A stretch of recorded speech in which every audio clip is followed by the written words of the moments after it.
Salam pendidikan. Kita bertemu lagi di podcast pendidikan. Kali ini kita kedatangan tamu, salah satu ketua OSIS yang ada di sekolah menengah pertama di Kota Batang. Kita berkenalan dulu sama teman kita ini, sama saudara kita ini. Oke, apa kabar Bang? Baik. Oke, perkenalkan dulu namanya siapa, dari mana, dan apa saja tentang dirimu lah yang perlu kami ketahui. Perkenalkan, nama saya El Rafa Jesrel Susanto, biasa dipanggil Jesrel. Nah, saya bersekolah di Sekolah Kaliban. Oke. Menjadi salah satu ketua OSIS di SMP Kaliban. Oke. Ketua OSIS ya? Ya. Ya, kebetulan tema kita memang tentang organisasi yang intrasekolah, ya. OSIS kan. Artinya kita membahas tentang itu karena apalagi nih baru ajaran baru, pasti akan banyak pemilihan ketua OSIS. Ya. Karena pergantian periode kan. Nah, untuk Jesrel, kenapa bisa tertarik menjadi bagian OSIS, itu menjadi ketua OSIS?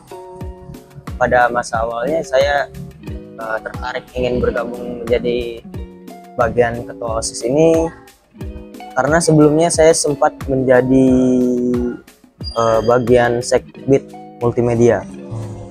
Berarti udah mau 2 tahun lah ya? Ya, saya sudah menjabat sekitar 2 tahun. Tahun pertama jadi Seksi bidang media. multimedia. Tahun kedua baru menjadi ketua OSIS. ketua OSIS. Itu tahun 2023 ya? Iya, 2023. Oke. Tadi alasannya tertarik untuk menjadi ketua OSIS karena apa? Karena ya dari masa awal saya menjabat di seksi bidang multimedia itu gak ada yang belum bisa memimpin di bagian ketua OSIS. Merasa bahwa belum klop ya? Ya. Jadi kayak pengen ada tantangan, saya seharusnya jadi ketua OSIS biar bisa lebih bagus gitu lah. Ya. Jadi kayak seakan OSIS dari tahun 2022 sampai 2023 di SMP Kaliban belum ada yang bisa mengimbangi gitu. Artinya belum ada sosok pemimpin yang pas gitu. Ya, menurut Jesrel ya? Ya. Walaupun pada saat itu udah ada ketuanya. Ya. Oke, berarti selama periode Jesrel lah, bagi Mister itu, kalau kita menjadi ketua atau pemimpin suatu organisasi atau kelas pun, kita harus bisa memimpin diri dulu. Betul. Sekarang pertanyaan Mister, apakah Jesrel sudah bisa memimpin diri, menahan ego? Karena kalau dalam suatu organisasi pasti banyak teman-teman yang mungkin tidak sesuai dengan apa yang Jesrel harapkan. Iya, iya. Awalnya sih berat sih, karena di lain sisi kita menjadi ketua OSIS banyak yang harus kita halangi ya. Salah satunya dari ego kita harus kita tahan. Terus kita harus bisa mengalah kepada teman kita sendiri. Nah, jadi pelan-pelan menurut saya dari bulan ke bulan saya merasa ya saya sudah bisa imbangi dari semua itu. Oke. Berarti kalau menjadi pemimpin itu harus bisa nahan ego tadi ya? Ya. Oke. Nah, sekarang udah mau habis masa periodenya Jesrel kan? Ntar lagi udah sekarang udah kelas 3 kan? Ya, ada kelas 3. Atau Mister itu, ketua OSIS itu atau OSIS hanya dari kelas 7 dan kelas 8. Iya, betul. Nah, sekarang pesan untuk yang mau rencana nih, penonton atau siapapun di sana yang mau berkeinginan menjadi anggota OSIS, mau jadi ketua OSIS, pesan Jesrel sehingga mereka bisa benar-benar bertanggung jawab pada tanggung jawab yang diberikan di OSIS. Ada apalah pesan Jesrel?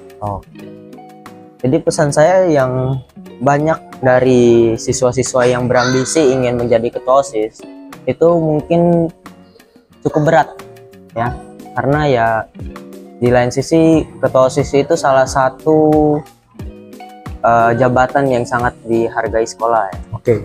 Nah, terus jadi kita bisa bersaing banyak orang kalau di sekolah lain gitu. Karena yang ingin mencalonkan bukan cuma kita. Kita harus belajar gimana biar bisa kita ini menyesuaikan dengan peraturan yang harus kita ikuti dari sesuai prosedur ketua OSIS lah. Nah, jadi buat kalian ya tuh kita harus bisa menghalangi ego kita. Itu aja sih. Itu aja ya. Oke, baik. Kemudian setelah tidak menjadi ketua OSIS nanti, apakah Jesril tetap membantu adik-adik kelas dalam memimpin, ataukah mereka mau bertanya? Nah, kebetulan kan kita baru selesai MPLS nih, Mas. Ya, oke.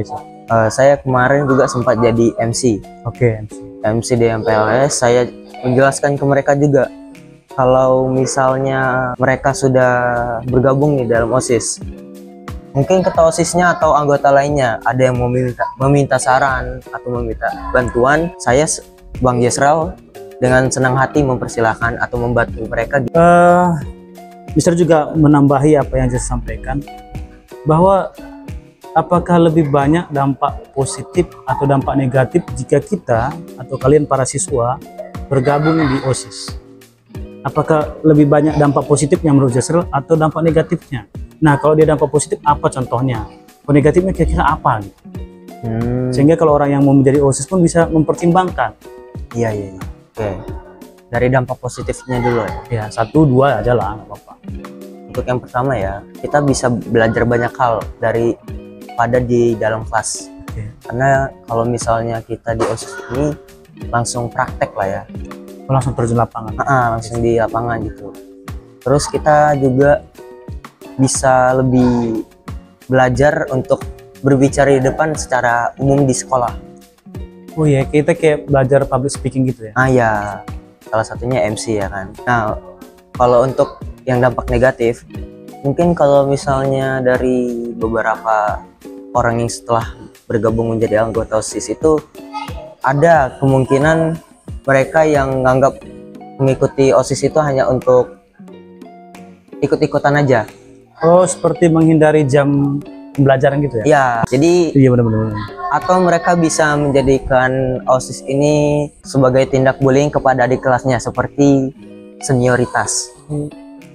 Berarti karena dia udah merasa dia OSIS, dia punya hak untuk ngebully adik kelasnya atau mengatur atau nyuruh-nyuruh gitu ya? Iya. Nah, di situ dampak negatifnya. Makanya dari sebelum kita pelantikan pada ketua OSIS itu pasti kita ada yang namanya seleksi ya.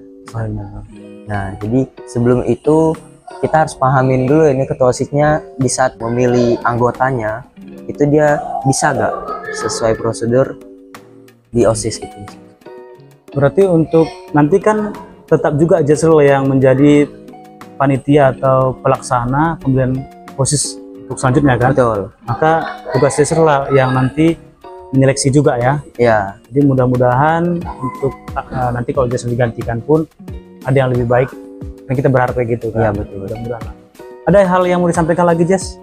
Sebelum kita tutup podcast kita pada saat ini? Jujur sih, kalau misalnya saya mengikuti di OSIS ini, kalau bisa bertahan sampai kelas 9 sampai akhir. Maunya gitu ya? Maunya gitu. Karena ya, nggak tahu, menurut saya ya OSIS ini ngebuat saya betah gitu. Gimana bukan mengatur yang kayak ngekang mereka gitu misalnya.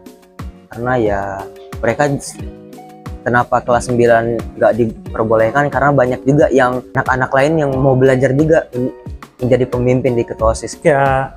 Jadi cukup sekian podcast kita pada saat ini. Semoga apa yang disampaikan Jesril itu bermanfaat untuk teman-teman dan semoga semua sukses, dan bisa juga berharap Jesril menjadi pemimpin untuk kedepannya. Ya. Salam sukses. Oke.